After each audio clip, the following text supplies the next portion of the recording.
El acto administrativo, concepto, clases y elementos. La motivación de los actos administrativos. La notificación y la publicación de los actos administrativos. Eficacia, ejecutividad y ejecutoriedad de los actos. Medios de ejecución forzosa. Validez e invalidez de los actos administrativos. 1. El acto administrativo, concepto, clases y elementos. Los actos que realizan las administraciones públicas pueden clasificarse en dos grandes grupos. 1. Los sometidos al derecho común. En este caso, sus actos no son administrativos, sino civiles, mercantiles, laborales, etc., según la rama del derecho a que estén sujetos. 2. Los actos de la administración sometidos a derecho administrativo, que son los auténticos actos administrativos. Podemos definir el acto administrativo como cualquier declaración de voluntad, de deseo, de conocimiento o de juicio realizada por un sujeto de la administración pública en el ejercicio de una potestad administrativa. De esta definición destacan las siguientes notas características. A. Los actos administrativos proceden de la administración pública, esto es, de la administración del Estado, de la administración de las comunidades autónomas, de la administración local o de los entes que componen la administración institucional. Debe tenerse en cuenta que en algunas ocasiones los actos administrativos no emanan directamente de la administración pública, sino que provienen de personas relacionadas con ella por vínculo contractual y no por eso dejan de ser auténticos actos administrativos. B. Los actos administrativos son declaraciones, no ejecuciones. C. Los actos administrativos son consecuencia del ejercicio de una potestad administrativa, lo que excluye aquellas actuaciones de la administración sometidas a un ordenamiento jurídico distinto del derecho administrativo. Por último, cabe realizarse dos precisiones. De un lado, que los actos administrativos son declaraciones unilaterales de voluntad, al tratarse de una declaración de la administración sin más, razón por la cual se diferencian de los contratos administrativos, que son actos bilaterales o incluso plurilaterales.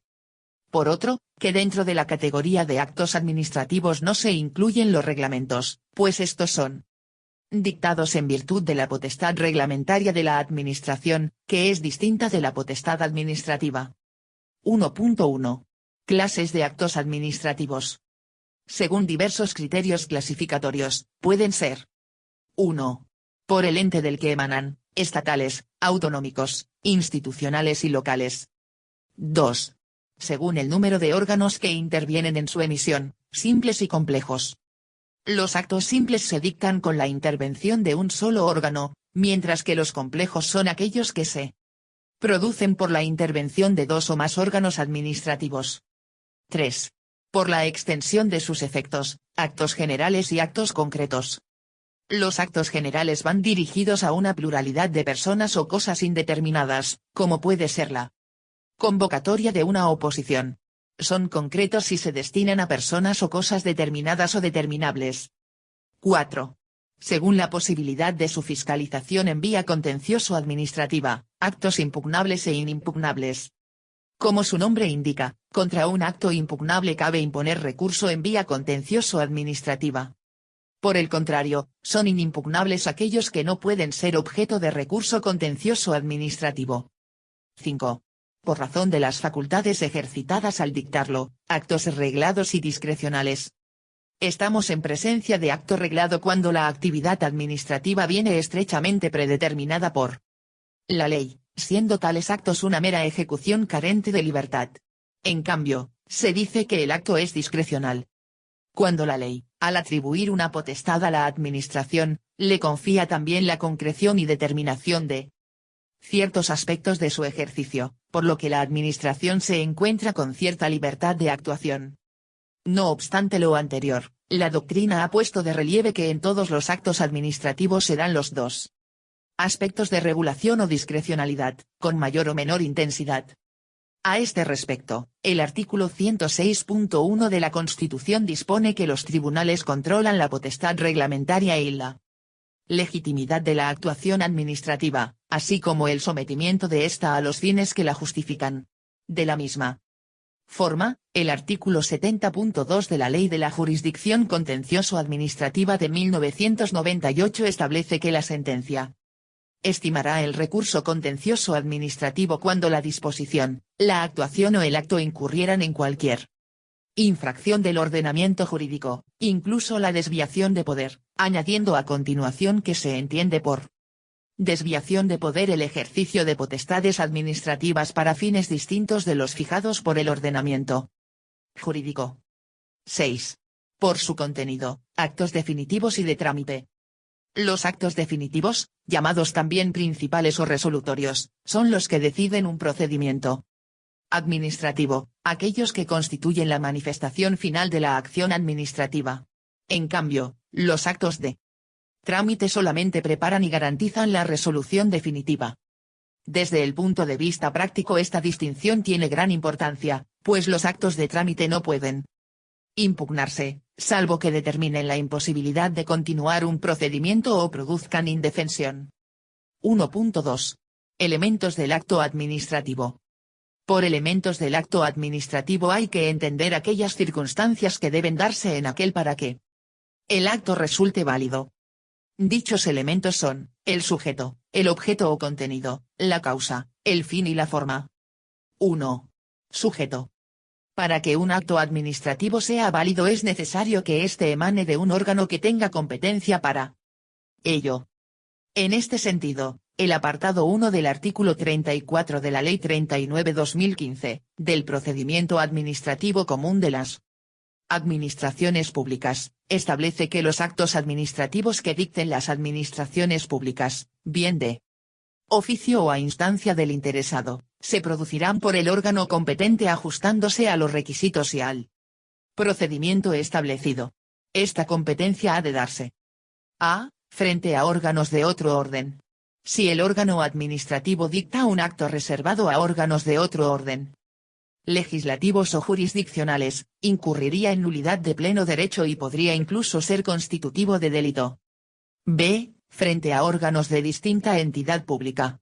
Si un órgano de una entidad pública dicta un acto de la competencia de otra incurre en un vicio que determina su nulidad, si la incompetencia es manifiesta o, en otro caso, su anulabilidad. C. Frente a otros órganos administrativos de la misma entidad pública. Dentro de cada entidad, el acto dictado por un órgano incompetente, bien en razón de materia o bien jerárquica o territorialmente, es anulable. 2. Objeto o contenido. El objeto o contenido es el efecto práctico que con el acto se pretende obtener. A tenor de lo dispuesto en el artículo 34.2 de la Ley 39/2015, del Procedimiento Administrativo Común de las Administraciones Públicas, el contenido de los actos se ajustará a lo dispuesto por el ordenamiento jurídico y será determinado y adecuado a los fines de aquellos, es decir, ha de ser posible, lícito, determinado o determinable, idóneo para la consecución de los fines que el acto persigue. 3. La causa. Es la circunstancia que justifica que el acto se dicte. Es el porqué del acto. 4. El fin. El fin del acto administrativo es el interés público o el interés del servicio público. Si su causa es el porqué, su fin es el para qué. 5. Forma. Es el medio empleado para la exteriorización de la voluntad manifestada en el acto administrativo. Como regla general, la Ley 39/2015 dispone, en su artículo 36.1, que los actos administrativos se producirán por escrito a través de medios electrónicos, a menos que su naturaleza exija otra forma más adecuada de expresión y constancia.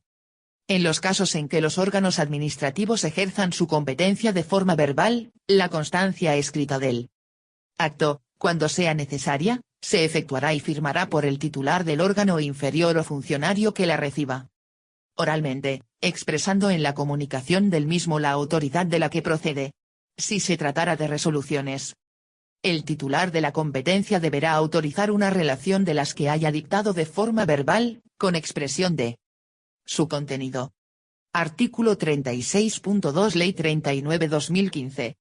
Cuando deba dictarse una serie de actos administrativos de la misma naturaleza, tales como nombramientos, concesiones o licencias, podrán refundirse en un único acto, acordado por el órgano competente, que especificará las personas u otras circunstancias que individualicen los efectos del acto para cada interesado.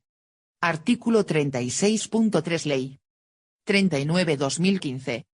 2. La motivación. La motivación no es otra cosa que la exteriorización de las razones que han llevado a la Administración a dictar un acto determinado.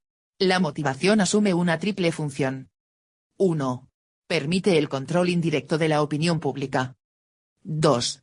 Constituye un elemento interpretativo valiosísimo. 3. Sirve de medio para realizar el control jurisdiccional de los actos administrativos.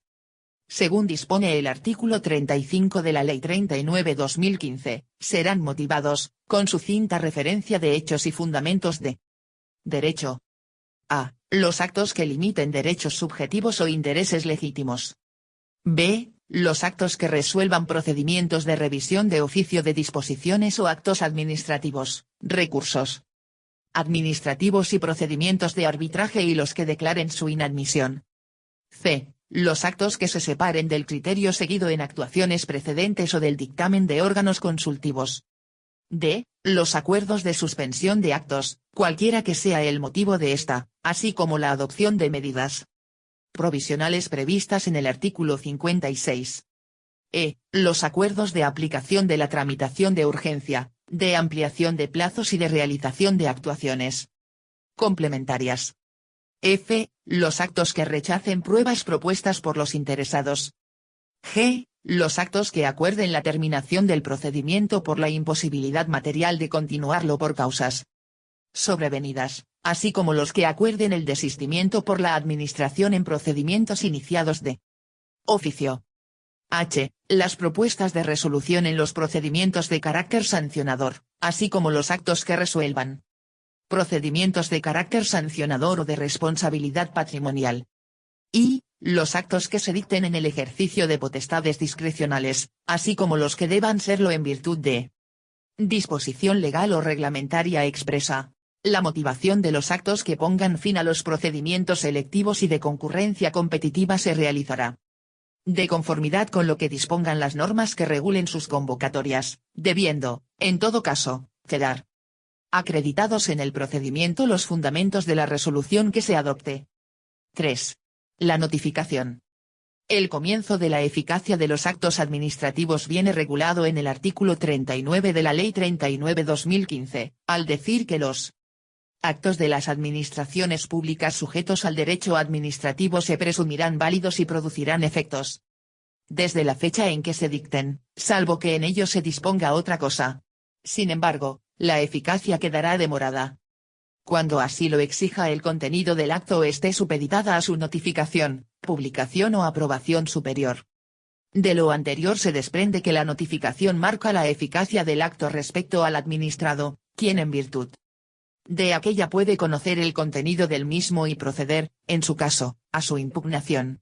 Es por ello por lo que los plazos de los recursos empiezan a contar a partir de la notificación. El régimen jurídico de las notificaciones viene recogido en los artículos 40 y siguientes de la Ley 39/2015. El órgano que dicte las resoluciones y actos administrativos los notificará a los interesados cuyos derechos e intereses sean afectados por aquellos, en los términos previstos en los artículos siguientes. Toda notificación deberá ser cursada dentro del plazo de 10 días a partir de la fecha en que el acto haya sido dictado, y deberá contener el texto íntegro de la resolución, con indicación de si pone fin o no a la vía administrativa. La expresión de los recursos que procedan, en su caso, en vía administrativa y judicial, el órgano ante el que hubieran de presentarse y el plazo para interponerlos, sin perjuicio de que los interesados puedan ejercitar, en su caso, cualquier otro que estimen procedente. Las notificaciones que, conteniendo el texto íntegro del acto, omitiesen alguno de los demás requisitos previstos en el apartado anterior, surtirán efecto a partir de la fecha en que el interesado realice actuaciones que supongan el conocimiento del contenido y alcance de la resolución o acto objeto de la notificación, o interponga cualquier recurso que proceda. Sin perjuicio de lo establecido en el apartado anterior, y a los solos efectos de entender cumplida la obligación de Notificar dentro del plazo máximo de duración de los procedimientos, será suficiente la notificación que contenga, cuando menos, el texto íntegro de la resolución, así como el intento de notificación debidamente acreditado. Las administraciones públicas podrán adoptar las medidas que consideren necesarias para la protección de los datos personales que consten en las resoluciones y actos administrativos, cuando estos tengan por destinatarios a más de un interesado. 3.1. Condiciones generales para la práctica de notificaciones.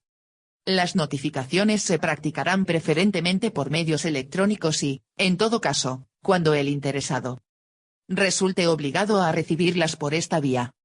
No obstante lo anterior, las administraciones podrán practicar las notificaciones por medios no electrónicos en los siguientes supuestos. A. Cuando la notificación se realice con ocasión de la comparecencia espontánea del interesado o su representante en las oficinas de asistencia en materia de registro y solicite la comunicación o notificación personal en ese momento.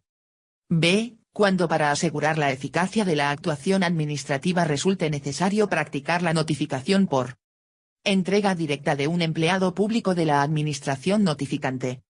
Con independencia del medio utilizado, las notificaciones serán válidas siempre que permitan tener constancia de su envío o puesta a disposición, de la recepción o acceso por el interesado o su representante, de sus fechas y horas, del contenido íntegro, y de la identidad fidedigna del remitente y destinatario de la misma. La acreditación de la notificación efectuada se incorporará al expediente. Los interesados que no estén obligados a recibir notificaciones electrónicas, podrán decidir y comunicar en cualquier momento a la administración pública, mediante los modelos normalizados que se establezcan al efecto, que las notificaciones sucesivas se practiquen o dejen de practicarse por medios electrónicos. Reglamentariamente, las administraciones podrán establecer la obligación de practicar electrónicamente las notificaciones para determinados procedimientos y para ciertos colectivos de personas físicas que por razón de su capacidad económica, técnica, dedicación profesional u otros motivos quede acreditado que tienen acceso y disponibilidad de los medios electrónicos necesarios. Adicionalmente, el interesado podrá identificar un dispositivo electrónico o una dirección de correo electrónico que servirán para el envío de los avisos regulados en este artículo, pero no para la práctica de notificaciones. En ningún caso se efectuarán por medios electrónicos las siguientes notificaciones. A. Aquellas en las que el acto a notificar vaya acompañado de elementos que no sean susceptibles de conversión en formato electrónico. B. Las que contengan medios de pago a favor de los obligados, tales como cheques. En los procedimientos iniciados a solicitud del interesado, la notificación se practicará por el medio señalado al efecto por aquel. Esta notificación será electrónica en los casos en los que exista obligación de relacionarse de esta forma con la administración. Cuando no fuera posible realizar la notificación de acuerdo con lo señalado en la solicitud, se practicará en cualquier lugar adecuado a tal fin, y por cualquier medio que permita tener constancia de la recepción por el interesado o su representante, así como de la fecha, la identidad y el contenido del acto notificado. En los procedimientos iniciados de oficio, a los solos efectos de su iniciación, las administraciones públicas podrán recabar, mediante consulta a las bases de datos del Instituto Nacional de Estadística, los datos sobre el domicilio del interesado recogidos en el padrón municipal, remitidos por las entidades locales en aplicación de lo previsto en la Ley 7.985, de 2 de abril, reguladora de las bases del régimen local. Cuando el interesado o su representante rechace la notificación de una actuación administrativa, se hará constar en el expediente, especificándose las circunstancias del intento de notificación y el medio, dando por efectuado el trámite y siguiéndose el procedimiento. Con independencia de que la notificación se realice en papel o por medios electrónicos, las administraciones públicas enviarán un aviso al dispositivo electrónico o a la dirección de correo electrónico del interesado que éste haya comunicado, informándole de la puesta a disposición de una notificación en la sede electrónica de la administración u organismo correspondiente o en la dirección electrónica habilitada única. La falta de práctica de este aviso no impedirá que la notificación sea considerada plenamente válida. Cuando el interesado fuera notificado por distintos cauces, se tomará como fecha de notificación la de aquella que se hubiera producido en primer lugar. 3.2. Práctica de las notificaciones en papel. Todas las notificaciones que se practiquen en papel deberán ser puestas a disposición del interesado en la sede electrónica de la administración u organismo actuante para que pueda acceder al contenido de las mismas de forma voluntaria.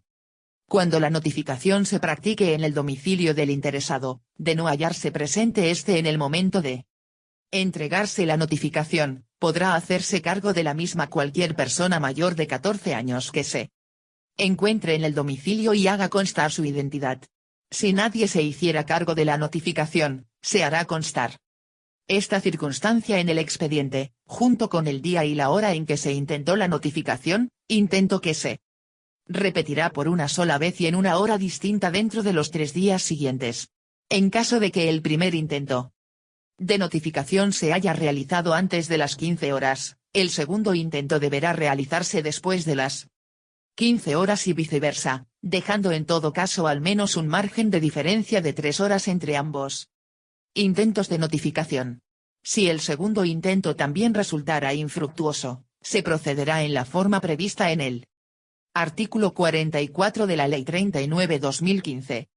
Cuando el interesado accediera al contenido de la notificación en sede electrónica, se le ofrecerá la posibilidad de que el resto de notificaciones se puedan realizar a través de medios electrónicos.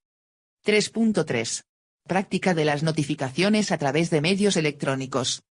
Las notificaciones por medios electrónicos se practicarán mediante comparecencia en la sede electrónica de la administración u organismo actuante, a través de la dirección electrónica habilitada única o mediante ambos sistemas, según disponga cada administración u organismo.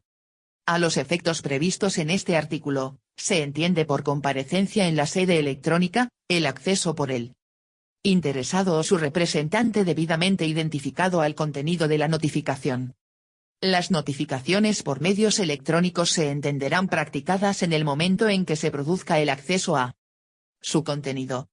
Cuando la notificación por medios electrónicos sea de carácter obligatorio, o haya sido expresamente elegida por el interesado, se entenderá rechazada cuando hayan transcurrido 10 días naturales desde la puesta a disposición de la notificación sin que se acceda a su contenido. Se entenderá cumplida la obligación a la que se refiere el artículo 40.4 de la Ley 39/2015 con la puesta a disposición de la notificación en la sede electrónica de la administración u organismo actuante o en la dirección electrónica habilitada única. Los interesados podrán acceder a las notificaciones desde el punto de acceso general electrónico de la administración, que funcionará como un portal de acceso. 3.4. Notificación infructuosa. Cuando los interesados en un procedimiento sean desconocidos, se ignore el lugar de la notificación o bien, intentada esta, no se hubiese podido practicar, la notificación se hará por medio de un anuncio publicado en el Boletín Oficial del Estado. Asimismo, previamente y con carácter facultativo, las administraciones podrán publicar un anuncio en el Boletín Oficial de la Comunidad Autónoma o de la provincia, en el tablón de edictos del ayuntamiento del último domicilio del interesado o del consulado o sección consular de la embajada correspondiente. Las administraciones públicas podrán establecer otras formas de notificación complementarias a través de los restantes medios de difusión, que no excluirán la obligación de publicar el correspondiente anuncio en el Boletín Oficial del Estado. 4. La publicación. Los actos administrativos serán objeto de publicación cuando así lo establezcan las normas reguladoras de cada procedimiento o cuando lo aconsejen razones de interés público apreciadas por el órgano competente. En todo caso, los actos administrativos serán objeto de publicación, surtiendo ésta los efectos de la notificación, en los siguientes casos. A. Cuando el acto tenga por destinatario a una pluralidad indeterminada de personas o cuando la Administración estime que la notificación efectuada a un solo interesado es insuficiente para garantizar la notificación a todos. Siendo, en este último caso, adicional a la individualmente realizada. B. Cuando se trate de actos integrantes de un procedimiento selectivo o de concurrencia competitiva de cualquier tipo. En este caso, la convocatoria del procedimiento deberá indicar el medio donde se efectuarán las sucesivas publicaciones, careciendo de validez las que se lleven a cabo en lugares distintos. La publicación de un acto deberá contener los mismos elementos que el artículo 40.2 de la Ley 39/2015 exige. Respecto de las notificaciones, será también aplicable a la publicación lo establecido en el apartado 3 del mismo artículo. En los supuestos de publicaciones de actos que contengan elementos comunes, podrán publicarse de forma conjunta los aspectos coincidentes, especificándose solamente los aspectos individuales de cada acto. La publicación de los actos se realizará en el diario oficial que corresponda, según cual sea la administración de la que proceda el acto a notificar. Sin perjuicio de lo dispuesto en el artículo 44 de la Ley 39/2015, la publicación de actos y comunicaciones que, por disposición legal o reglamentaria deba practicarse en tablón de anuncios o edictos, se entenderá cumplida por su publicación en el diario oficial correspondiente. 5. La eficacia de los actos administrativos. Para analizar la eficacia del acto administrativo trataremos dos cuestiones fundamentales: el momento en que comienza a producir efectos y de las prerrogativas con que cuenta la Administración en orden a la efectiva realización de aquellos. Respecto a la primera cuestión, en el artículo 39 de la Ley 39/2015 se consagra la presunción de legitimidad de los actos administrativos, al decir que los actos de las administraciones públicas sujetos al derecho administrativo se presumirán válidos y producirán efectos desde la fecha en que se dicten, salvo que en ellos se disponga otra cosa. En consecuencia, en virtud de tal legitimidad, los actos administrativos producen efectos de inmediato. No obstante lo anterior, la eficacia quedará demorada cuando así lo exija el contenido del acto o esté supeditada a su notificación, publicación o aprobación superior. Por otra parte, y aunque en los actos administrativos rige el principio de la irretroactividad, podrá excepcionalmente otorgarse eficacia retroactiva en los siguientes casos: cuando se dicten en sustitución de actos anulados, cuando produzcan efectos favorables al interesado, siempre que los supuestos de hecho necesarios existieran ya en la fecha a que se retrotraiga la eficacia del acto y ésta no lesione derechos o intereses legítimos de otras personas. 6. Ejecutividad y ejecutoriedad de los actos administrativos. Al privilegio de la presunción de legitimidad y subsiguiente eficacia inmediata de los actos administrativos se le conoce con el nombre de ejecutividad de los actos administrativos, lo que viene a decir, que los actos administrativos, puesto que se presumen legítimos, pueden y deben ser ejecutados. Pero las prerrogativas de la Administración no se agotan con la ejecutividad, sino que llegan más lejos, puesto que está facultada, además, para ejercer la acción de oficio o ejecución forzosa. Quiere esto decir, para realizar materialmente por sí misma los derechos que de tales actos se derivan, en el caso de que los obligados no los acaten voluntariamente. A este segundo privilegio se le conoce con el nombre de ejecutoriedad o acción de oficio de los actos administrativos. En consecuencia, la ejecutoriedad del acto administrativo, contemplada en el artículo 98 de la Ley 39/2015 al establecer que los actos de las administraciones públicas sujetos al derecho administrativo serán inmediatamente ejecutivos, significa la posibilidad de su ejecución forzosa, esto es, la posibilidad que tiene la Administración de emplear procedimientos de ejecución en los casos de resistencia por parte de los obligados. Sin embargo, el propio artículo 98 limita o suspende la ejecutoriedad de los actos administrativos en los siguientes casos: a. Se produzca la suspensión de la ejecución del acto. b. Se trate de una resolución de un procedimiento de naturaleza sancionadora contra la que quepa algún recurso en vía administrativa, incluido el potestativo de reposición. c. Una disposición establezca lo contrario. d. Se necesite aprobación o autorización superior. 7. Medios de ejecución forzosa. Las administraciones públicas, a través de sus órganos competentes en cada caso, podrán proceder, previo Apercibimiento, a la ejecución forzosa de los actos administrativos, salvo en los supuestos en que se suspenda la ejecución de acuerdo con la ley, o cuando la Constitución o la ley exijan la intervención de un órgano judicial. La ejecución forzosa por parte de las administraciones públicas puede efectuarse por 4 procedimientos. Respetando siempre el principio de proporcionalidad y bien entendido que el empleo de uno de ellos no excluye totalmente el de los otros, debiendo elegirse, si fueran varios los admisibles, el menos restrictivo de la libertad individual. Si fuese necesario entrar en el domicilio del afectado o en los restantes lugares que requieran la autorización de su titular, las administraciones públicas deberán obtener el consentimiento del mismo o, en su defecto, la oportuna autorización judicial. Los 4 medios o procedimientos aludidos son los siguientes. 7.1. Apremio sobre el patrimonio, vía ejecutiva. El primero de los procedimientos ejecutivos que regula la Ley 39/2015 es el que denomina apremio sobre el patrimonio, disponiendo en su artículo 101 que si en virtud de acto administrativo hubiera de satisfacerse cantidad líquida se seguirá el procedimiento previsto en las normas reguladoras del procedimiento de apremio, advirtiendo en su apartado 2 que no podrá imponerse a los administrados una obligación pecuniaria que no estuviese establecida con arreglo a una norma de rango legal.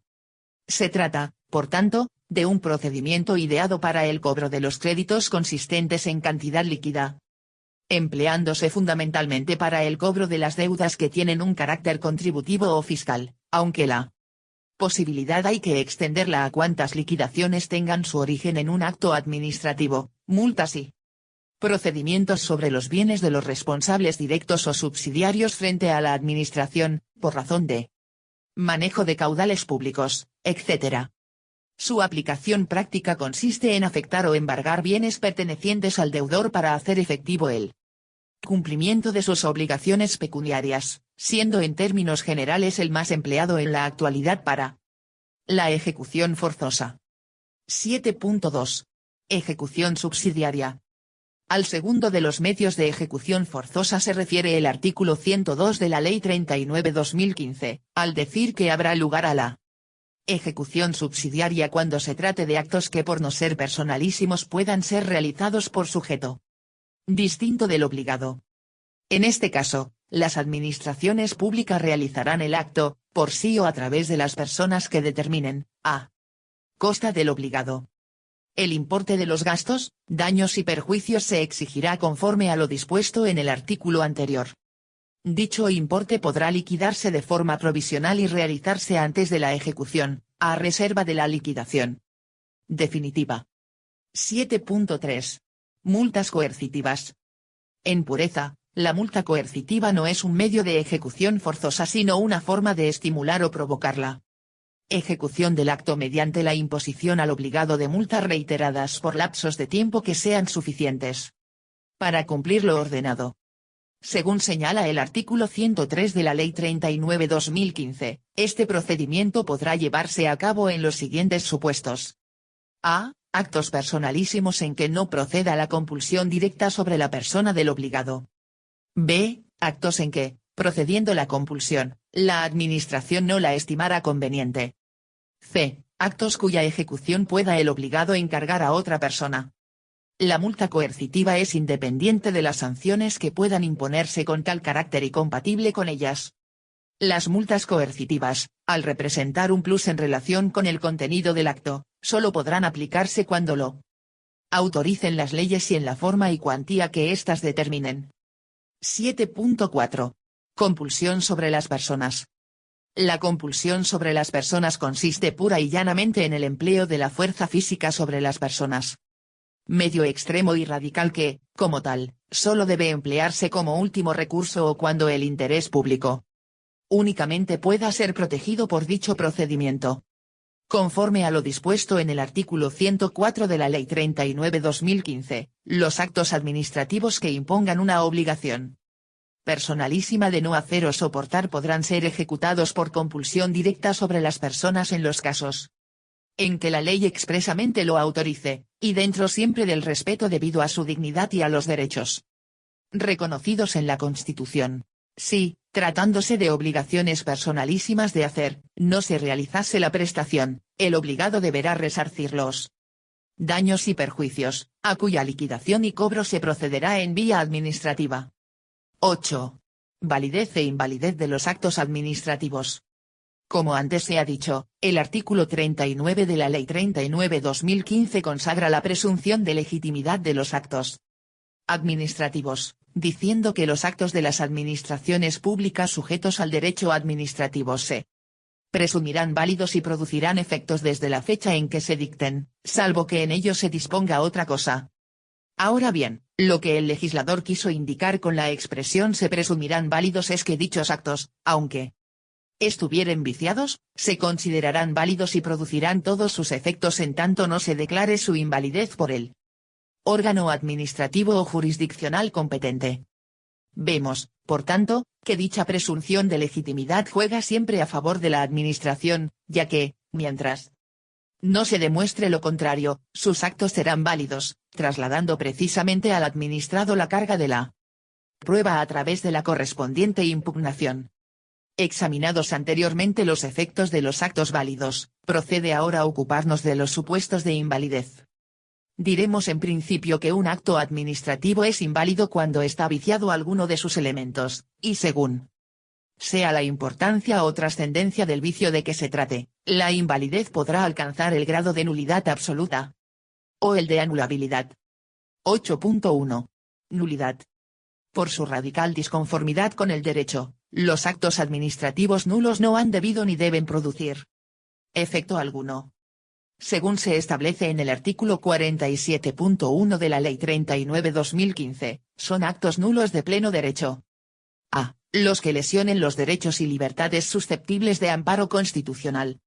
B. Los dictados por órgano manifiestamente incompetente por razón de la materia o del territorio. C. Los que tengan un contenido imposible. D. Los que sean constitutivos de infracción penal o se dicten como consecuencia de esta. E. Los dictados prescindiendo total y absolutamente del procedimiento legalmente establecido o de las normas que contienen las reglas esenciales para la formación de la voluntad de los órganos colegiados. F. Los actos expresos o presuntos contrarios al ordenamiento jurídico por los que se adquieren facultades o derechos, cuando se carezca de los requisitos esenciales para su adquisición. G. Cualquier otro que se establezca expresamente en una disposición con rango de ley. También serán nulas de pleno derecho las disposiciones administrativas que vulneren la Constitución, las leyes u otras disposiciones administrativas de rango superior, las que regulen materias reservadas a la ley, y las que establezcan la retroactividad de disposiciones sancionadoras no favorables o restrictivas de derechos individuales. 8.2. Anulabilidad.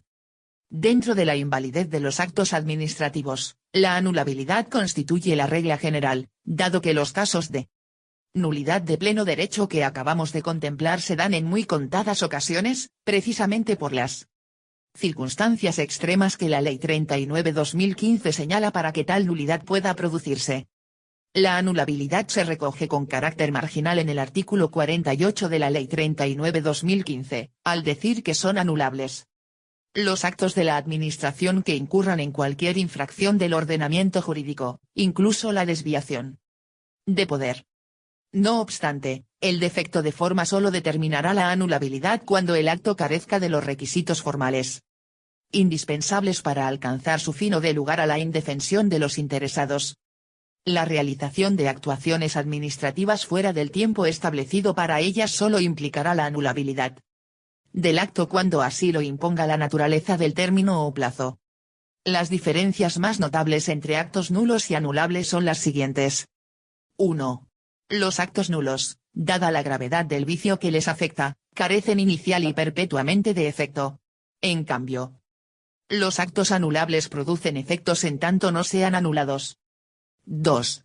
Consecuencia de lo anterior es que, en los actos nulos, la sentencia o declaración de nulidad produce efectos desde la fecha en que el acto se dictó, mientras que la de los actos anulables produce efectos desde la fecha en que la misma se efectúa. 3. Los actos anulables pueden ser convalidados por el mero transcurso del tiempo, al no hacerse valer su Anulabilidad dentro de los plazos legalmente establecidos, convirtiéndose así en actos válidos, lo que no ocurre con los actos nulos, ya que la nulidad puede ser alegada en cualquier momento. 8.3. Límites a la extensión de la nulidad o anulabilidad de los actos. La nulidad o anulabilidad de un acto no implicará la de los sucesivos en el procedimiento que sean independientes del primero. La nulidad o anulabilidad en parte del acto administrativo no implicará la de las partes del mismo independientes de aquella, salvo que la parte viciada sea de tal importancia que sin ella el acto administrativo no hubiera sido dictado. 8.4. Conversión de actos viciados y conservación de actos y trámites. Los actos nulos o anulables que, sin embargo, contengan los elementos constitutivos de otro distinto producirán los efectos de este. El órgano que declare la nulidad o anule las actuaciones dispondrá siempre la conservación de aquellos actos y trámites cuyo contenido se hubiera mantenido igual de no haberse cometido la infracción. 8.5. Convalidación de los actos anulables. La Administración podrá convalidar los actos anulables, subsanando los vicios de que adolezcan. El acto de convalidación producirá efecto desde su fecha, salvo lo dispuesto en el artículo 39.3 para la retroactividad de los actos administrativos. Si el vicio consistiera en incompetencia no determinante de nulidad, la convalidación podrá realizarse por el órgano competente cuando sea superior jerárquico del que dictó el acto viciado. Si el vicio consistiese en la falta de alguna autorización, podrá ser convalidado el acto mediante el otorgamiento de la misma por el órgano competente.